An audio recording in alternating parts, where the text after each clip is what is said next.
La gente gana menos dinero cuando va a la universidad, si es pobre.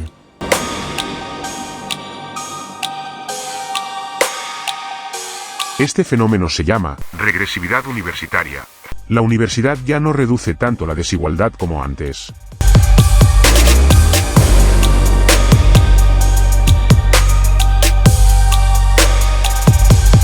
En general, acudir a la universidad siempre ha supuesto ganar más dinero. Sin embargo, desde 1960, esa ventaja económica ha disminuido a la mitad para los estudiantes estadounidenses de familias con menos ingresos.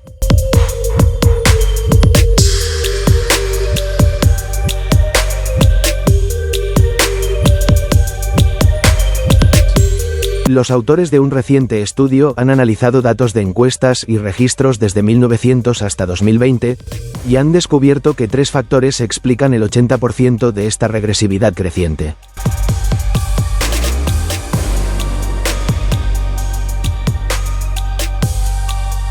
Las universidades públicas centradas en la enseñanza, donde suelen estudiar los alumnos con menos recursos, han perdido financiación.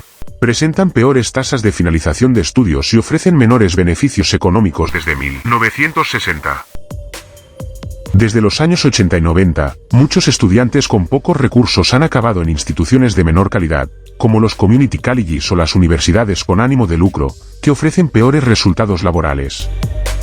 Los estudiantes de familias acomodadas han cambiado sus preferencias, han dejado las humanidades y se han pasado a carreras más rentables, como informática, lo que ha aumentado el valor económico de sus títulos.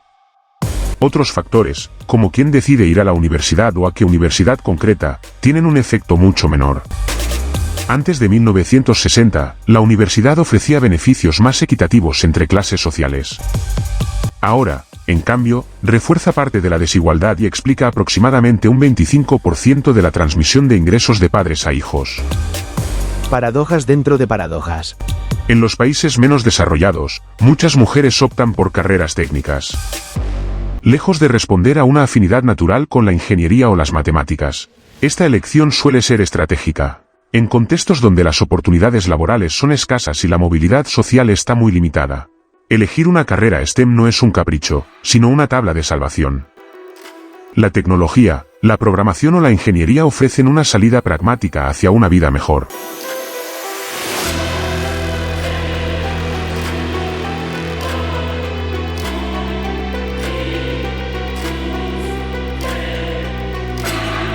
Esta decisión, que a menudo se toma con un alto coste personal, responde a un cálculo frío: maximizar el retorno de la inversión educativa en un entorno que no garantiza segundas oportunidades.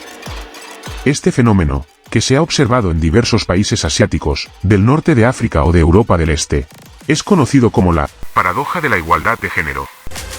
Así, cuanto mayor es la igualdad entre hombres y mujeres en un país, menor es la proporción de mujeres que eligen carreras técnicas. En cambio, en contextos más desiguales o inseguros, las mujeres se ven más inclinadas a escoger formaciones que les aseguren independencia económica, incluso si no coinciden con sus preferencias personales más profundas. Pero este patrón se tuerce al observar lo que ocurre en países como Estados Unidos. Como hemos visto, a pesar de ser una de las economías más desarrolladas del planeta, el acceso a la educación superior, y sobre todo, los beneficios que se obtienen de ella, se han vuelto crecientemente desiguales.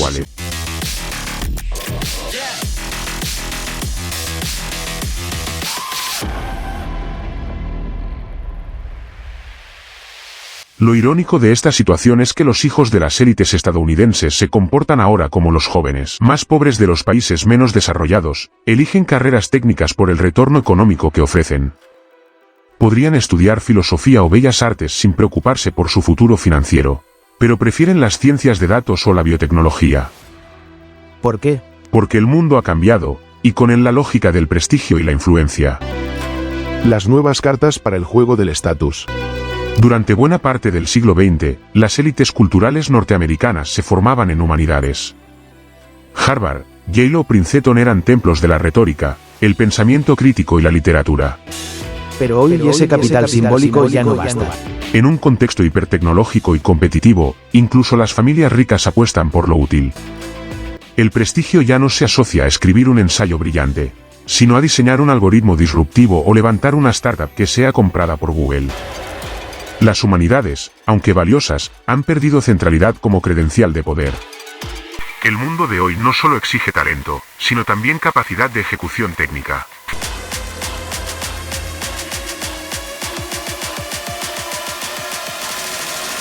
Además, la meritocracia se ha vuelto más agresiva.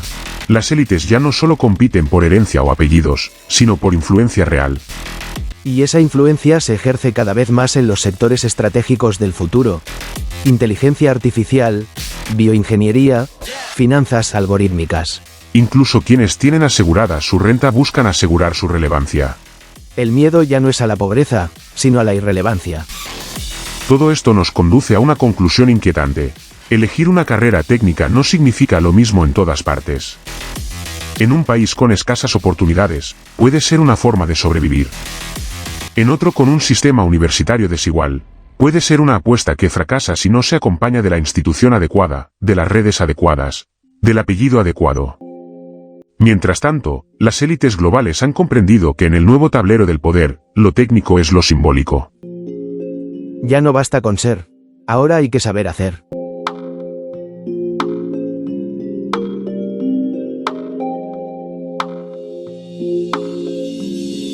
En última instancia, la educación ha dejado de ser un terreno neutral.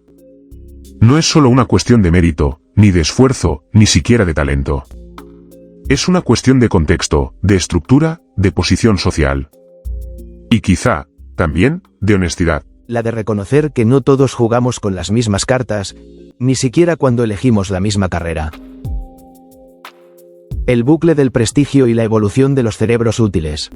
Cuando se interviene en un sistema complejo con la ilusión de que tiene arreglo, lo que suele aparecer no es la solución, sino una cascada de efectos secundarios. Es la dinámica del segundo orden, del tercero, del cuarto, y así sucesivamente. Cada respuesta genera nuevas preguntas, cada optimización desequilibra otra parte del sistema. El mundo real no es un engranaje mecánico, sino un bosque tupido de interdependencias. Y uno de los campos donde esto se ve con más claridad es en la evolución reciente del prestigio social en las economías avanzadas. Durante siglos, el prestigio se vinculó a lo simbólico, al arte, a la filosofía, al pensamiento. Hoy, sin embargo, los códigos se han desplazado. Fundar una startup, diseñar un algoritmo, liderar una empresa de biotecnología o crear una plataforma con millones de usuarios es el nuevo ideal aspiracional. Lo curioso es que esta transformación no solo afecta a lo que admiramos, sino también, y esto es más inquietante, a quién admiramos. Las sociedades empiezan a seleccionar, reproducir y premiar a determinados perfiles cognitivos. Y eso tiene consecuencias. Este nuevo régimen de admiración no es neutro. Cuando ciertas formas de pensar se vuelven deseables, acaban recompensadas no solo laboralmente, sino también afectiva y reproductivamente. Las sociedades empiezan a seleccionar, replicar y premiar determinados perfiles cognitivos. Si las carreras técnicas de mayor prestigio están cada vez más dominadas por personas con alta capacidad sistematizadora o rasgos ligados al espectro autista, como muestran numerosos estudios en matemáticas, física o informática, no es extraño que asistamos a un incremento de diagnósticos en estos perfiles.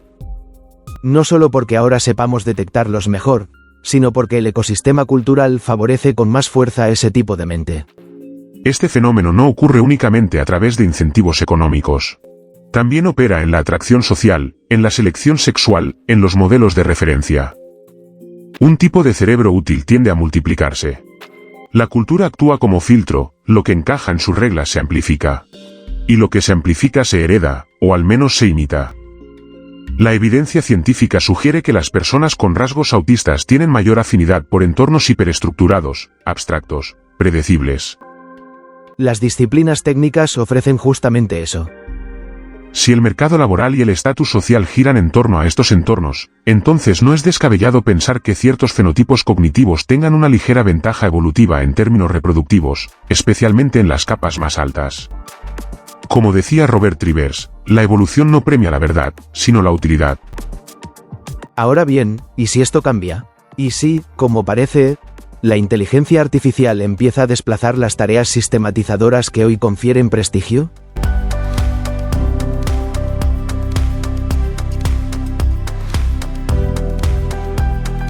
Si los algoritmos sustituyen progresivamente a los humanos más algoritmizados, el capital cognitivo útil podría desplazarse hacia otro tipo de perfil, más ambivalente, más emocional, más neurótico incluso.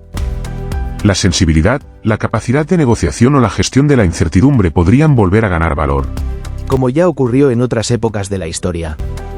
La selección social no es ciega, pero tampoco es lineal. Los rasgos premiados cambian según las reglas del juego. Por eso, como decía Thomas Sobel, gran parte de lo que se denomina problemas sociales, consiste en que los intelectuales tienen teorías que no se ajustan al mundo real. A partir de ahí, concluyen que es el mundo real el que está equivocado y necesita un cambio. Porque lo útil hoy puede ser disfuncional mañana. El prestigio, como la selección natural, nunca se detiene, se adapta, muta, se desplaza. En un sistema tan inestable como el mundo social, no hay formas definitivas, solo equilibrios transitorios. Y cada vez que creemos haber descifrado las reglas, el bosque vuelve a moverse.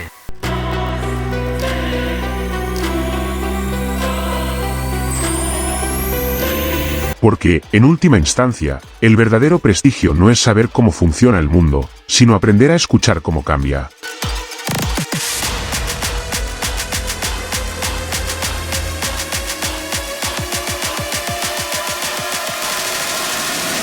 la gente gana menos dinero cuando va a la universidad. Si es pobre.